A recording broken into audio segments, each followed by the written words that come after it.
we saw, and the village board and the mayor saw, the solution was red light cameras, that they would be effective. We're trying to change a culture of thinking of how you're going to beat a light to get through a system. Virtually every jurisdiction using red light cameras has seen substantial reductions in crashes and injuries. The red light cameras are currently utilized in 17 states and 12 foreign countries. So when we worked on bringing this legislation to Illinois, this was not just something that was very unique to Illinois. There's a lot of tried and true experience, and the technology is there. There's a lot of changes in the technology. They at one time were using a wet type of film. Today everything is digital, and it's really changed that issue.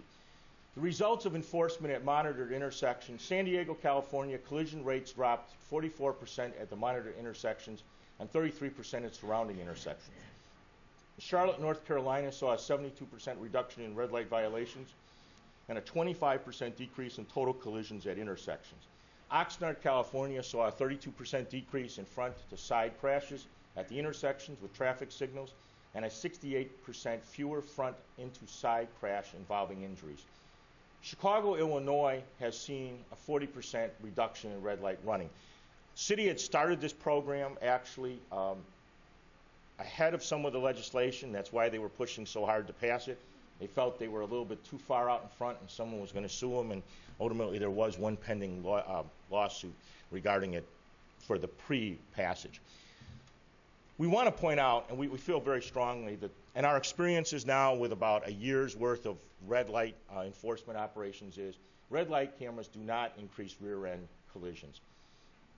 What we have seen is right angle accidents are being reduced, and this was, again, information from January 05 with the transportation, but we're beginning to see this in Bellwood as well. Same intersections, a 25% reduction in rear end accidents. They actually saw in their national studies that there was a decrease in rear end collisions, not an increase. Internationally, an Australian study found a 30.8% decrease in rear end collisions at intersections with red light cameras. We find rear end collisions associated with red light enforcement in a few areas increased slightly, but most of the time, after investigation by the police, it was caused by violators speeding and following too closely. In other words, someone is trying to stop at that red light. Maybe with or without the camera they would have stopped, but they stopped and they get hit. Public supports automated red light enforcement. Some studies that we had looked at as I was working forward and we were looking at the legislation, the Lou Harris poll found 83% of the public supports red light cameras, probably before they get the ticket, I'm not sure after. April 2001, a survey of 10 cities by the Insurance Institute for Highway Safety found that opinions about red light camera were favorable in communities both with between 84 and 77%, and without between 82 and 72%. There's advantages to our police officers. Those advantages are we don't have to staff monitoring of intersection cameras. We don't have to, the cameras are going to watch those intersections. So where we would normally post policemen at times where we're having intersection problems, we can simply utilize the cameras. Manned intersection enforcement is a very manpower intensive and leaves most intersections unwatched most of the time, leading to high numbers of crashes. Police officers' observation and apprehension is also very dangerous.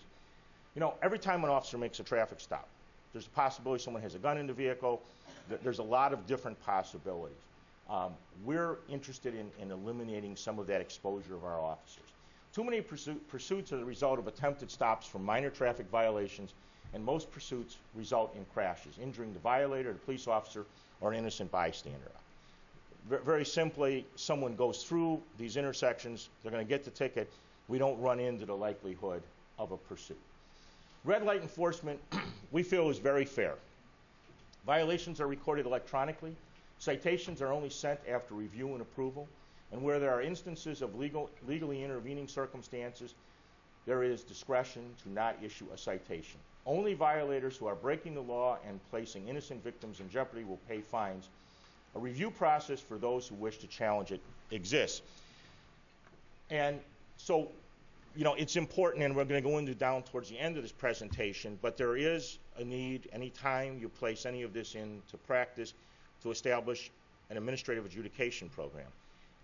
Any city that doesn't have such a program here in the state that's eligible to have one is kind of foolish because it works in many ways. One, your revenues, not just for the red light adjudication, will go up, but you can also hear where you're eligible as a municipality in hearing building codes, in hearing a variety of other things, including parking tickets and what we call as C tickets, which involve loitering on the street and a variety of other issues. It allows you to more closely monitor the enforcement and the adjudication of those programs. And so this is only, again, I think what's really important is that this is a piece, the red light enforcement is a piece that fits in to what should be an overall very positive scheme on how your community is managed. There are goals here. There are behavioral changes that we're hoping to create. The ultimate goal is to reduce the number of accidents at signalized intersections where there's been a history of red light violations, and large-scale automated photo enforcement provide powerful tools to modify that unsafe driving behavior. We originally began the actual enforcement with red flex and installation in 2004, prior to the passage of the legislation.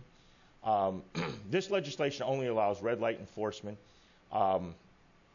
and we were going to need to identify the driver under the current existing law. This was found to be very difficult. We were going to use it for both speeding and red light violators, but the way it existed at the time was we would have had to identify the driver, we would have had to use the circuit court, in our case of Cook County, and there was some resistance in our district, which is the fourth from Collin Simpson, to support this type of enforcement program. So we saw a need for effective statutory authority. We wanted to remove the driver identification.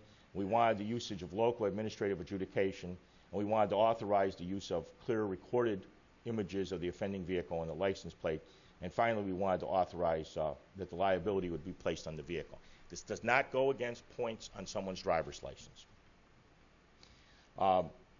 The legislation was not introduced by the industry, but by the Illinois Municipal League in 2005, after it was proposed by Mayor Mike Smith of New Lenox.